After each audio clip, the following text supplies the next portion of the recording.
Et on va lui demander forcément quel a été précisément son rôle à l'Élysée. On ne sait pas Est-ce qu'il avait... Non, il y a des... Par exemple, on a quand même découvert, on voudrait savoir pourquoi, il était en charge notamment de tous les cadeaux diplomatiques. Donc ça, par exemple, pourquoi il avait cette mission-là? Pourquoi il avait l'autorisation de porter une arme? Quand est-ce qu'il l'a portée? Sur quel déplacement? Et puis aussi, quel était son projet pour la sécurité du président?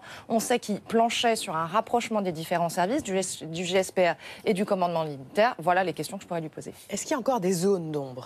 Ah oui, il y en a plusieurs. D'abord, vous savez qu'il y avait un coffre qui contenait ces armes qui est aujourd'hui introuvable et que les policiers n'ont pas trouvé quand ils ont été perquisitionnés le domicile d'Alexandre Benalla. Et on sait que ce coffre contenait notamment des armes. C'est ce qu'a dit Alexandre Benalla, c'est-à-dire qu'il y avait d'autres choses.